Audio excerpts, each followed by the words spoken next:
आता समोर त्या गाडीचा बॅड लक, कारण तो एक महादेवाचा नंदी आहे. कारण दोन्ही गाड्या समान पळाल्या असतं तर एक प्रेक्षकांना एक चांगली लढत बघायला भेटली असती. पण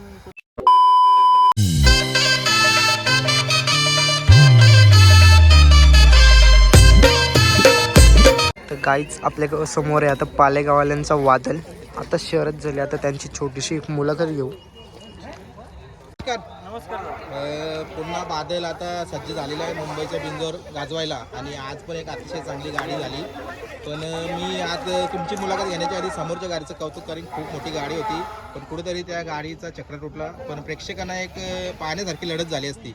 पण आज तुमचा गुलाल झालेला आहे, काय सांगाल आजच्या गुलालाविषयी? आता समोर त्या गाडीचा बॅड लक, कारण तो एक महादेवाचा नंदी आहे. कारण दोन्ही गाड्या समान पळाल्या असतं तर एक प्रेक्षकांना एक चांगली लढत बघायला भेटली असती. पण कुठे ना काय आपण काय बोलू शकत नाही. त्या गाडीचा जुकार तुटला आणि बैलांना काय लागलं वगैरे नाही. ते बैल चांगले आहेत. आम्ही काय जल्लोष वगैरे केला नाही, कारण एक मैत्रीपूर्ण शर्यत होती.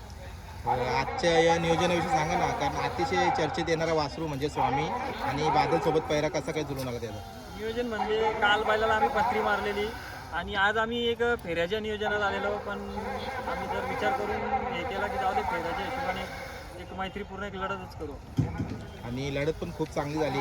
ड्रायव्हर विशेष करत आपल्या गाडीवर ड्रायव्हर आपलं पनवेल जे होते ते चांगली गाडी त्यांनी येते. आणि जो आज आपण नाव दिलं होतं का, असं नाव फिरवलं काय त्याविषयी सांगा ना. नाही, आपला आनंद शेठ तारेकर त्यांचं नाव होता, पण त्यांच्यावर नाव फिरवलं. नाव फिरवलं. आता बादल सज्ज झालेला आहे मुंबईसाठी. पुन्हा खूप मोठ्या आजारातून बाहेर आला. तुमचं मी मनापासून कौतुक करेन. तुम्ही खूप सारी मेहनत घेतली त्याच्या पाठीमागं आणि त्याला पुन्हा प्रेक्षकांना एक आतुरता असते बादलला बघायची आणि आजपासून मला वाटतं ती सुरुवात झालेली आहे. मागच्या वर्षी पण बादल एक नंबरमध्येच पळत होता आणि आम्हाला यावर्षी पण विश्वास आहे त्याच्यावर एक नंबरमध्येच पळेल. कारण आमचे काका संदीप देसाई, आदेश देसाई, म्हणजे पूर्ण मित्रपरिवार, पूर्ण फॅमिली म्हणजे खूप मेहनत घेतली त्याच्यावर आणि आज त्या मेहनतीचं फळ आम्हाला त्यांनी करून दाखवलं. मी बघत होतो ना, आता मी पण तुमच्या घरी चक्रा मारायचो ना, अहोरात्र तुम्ही मेहनत घ्यायची त्याच्या पाठीमागे लंपीच्या आजारातून. इतका मोठा बैल सावरला तुम्ही आणि कुठेतरी आज पुन्हा सज्ज होऊनच्या आज नानांचं पण कौतुक करायला पाहिजे. कारण गाडी पण खूप मोठी होती.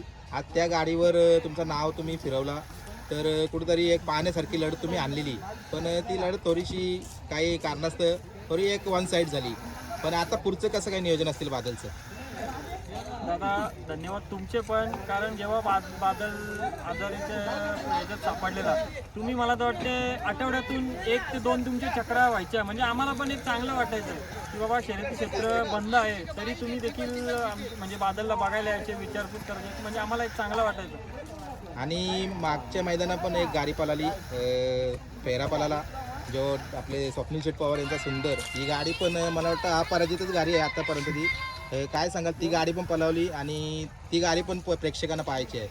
तर आमची A1 जोडी घरचीच गाडी आहे. आराध्या प्रदीप ठाकरे आणि स्वप्नील शेठ पवार DSP ग्रुप चिखलोली, ही ती आमची A1 जोडी आहे. म्हणजे घरचीच गाडी पळते सुंदर आणि बादल. म्हणजे ती जोडी आम्ही कधी फोडणार नाही, ती कंटिन्यू पळवतच राहू आम्ही. आता बादल मला वाटतं आता खूप साऱ्या पायऱ्यांच्या मागण्या परत येतील, काय सांगाल?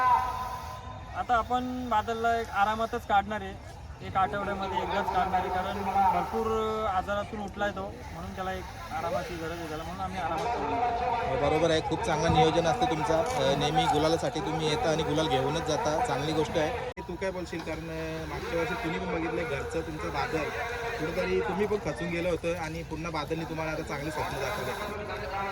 काय ना, आज पुन्हा एकदा बादल त्याच जोशात त्याच तयारीत पुन्हा एकदा रंग दाखवते. याच गोष्टीचा आनंद आहे. कारण आजारामध्ये खूप म्हणजे त्याची परिस्थिती अशी वाईट होती की एक अतिशय म्हणजे त्याला बघूनच दुःख व्हायचं मनाला कुठेतरी की आदातमध्ये त्यांनी जो नाव केला आपला एक बादल म्हणून, पालेगावचा बादल म्हणून, जो अड्ड्यामध्ये गेलो की नाव कमिटीवर नाव घ्यायचे की पालेगाव एक्सप्रेस बादल आला म्हणून. हा नाव पुन्हा एकदा कधी ऐकायला मिळेल की नाही या गोष्टी कुठेतरी खंत होती. आज त्याने या एवढ्या मोठ्या आजारावर मात करून तो पुन्हा एकदा त्याच जोशात येतं, याच गोष्टीचा आनंद आहे. खूप मोठ्या आजारातून आता दादा तुम्ही सांगितलं, मग आजचा गुलाल हा कोणाला समर्पित असेल? आजचा गुलाल हा त्यालाच समर्पित असणार आहे. कारण त्यांनी एवढ्या मोठ्या आजारावर मात करून तो पुन्हा एकदा त्याच्या जिद्दीने लढतोय आणि आता पुढचे पण मैदान प्रेक्षकांना पाहायला आवडेल बादलची गाडी पळताना. नक्कीच. आणि काय बोला नाना, तुम्ही काय बोलाल आज? खरं मालक तुम्ही आहात, पण कुठेतरी तुम्ही एक सोशल मीडियावर यायला थोडं हे करतात, पण आज बादलने तुम्हाला दाखवलं की संदीप देसाई, आर्य संदीप देसाई नाव हा पुन्हा मैदानामध्ये गाजतोय. वाटत नव्हतं बैल म्हणून पुन्हा पलल म्हणून, पण बऱ्यापैकी पळाला. पण अजून तेवढा म्हणजे हे नाही, म्हणजे बघायला मजा नाही आली. भरती झाल्या 2 पण मजा नाही आली. असे सामन्यामध्ये गाडी येईल तेव्हा समजेल आपल्याला. अंदाज पण अजून पूर्णपैकी तेवढा काय मिळला नाही आपल्याला. जेव्हा सामन्यात गाड्या पलतील टाकाटाकीमध्ये तेव्हा समजेल तर बैल आपला बरोबर आता हे झालं म्हणून. तुमचं सांगण्याचं तात्पर्य म्हणजे मागच्या सीझनला ज्या लढती झाल्या तशी लढत पाहायला तुम्हाला पण आवडेल. हां, आणि आज तुमचं नाव इथं घेतलं गेला, काय सांगाल? नाव घेतलं गेलं, समालोचकही तुमचं नाव.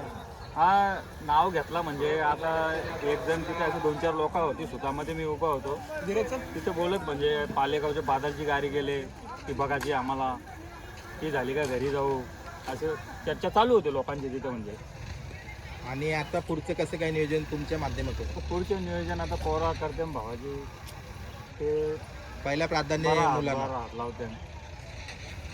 थोडासा माहिती द्या ना, लंपीच्या काळात काय कसं काय तुम्ही त्याला सांभाळलं? लंपीचं काय, लंपीचं आता पोराही पण मेहनत घेतली, सगळ्या आख्या घरादारांनी सगळ्यांचा म्हणजे मेहनत सगळ्यांची होती. म्हणजे नवा पाणी घ्यायचं काम सगळं करीत. पण मी वीरला कधी पण फोन करायचो किंवा आदेशला, तो सांगायचं नाना रात्री, दर रात्री म्हणजे, किंवा रात्री 2, 3, 4 वाजता बेऱ्यावर चक्कर असायची. सलाईन लावली होती, त्याच्यानंतर मेडिसिन मी स्वतः आता गुलाल झालेला आहे, आता सांगा पुढचं भविष्य कसं बघतं मग आता? भविष्य काही त्याच्या जोरावर तो पळू शकतोय. त्याला काय दुखापत असली तो आपल्याला समजू शकत नाही. पण एक आहे, जास्ती जल्लोष पण नाही करायला पाहिजे. भले आपला काय बैल झाला, दुसऱ्याचा काय झाला, दुसऱ्याचा पण आपलाच समजायला पाहिजे. जास्ती जल्लोष बरा नाही. जो बैलाचा आहे त्याच्या दुखापत आतमध्ये असली तर तो काय सांगू शकत नाही आपल्याला का माझा दुखतो म्हणून. आणि आज समोरची गाडी पण खूप मोठी होती, कुठेतरी त्या गाडीचा एक घात होता वाचला, काय बोलायला आपण? नशीबाचा खेळ आहे सगळा. नशीब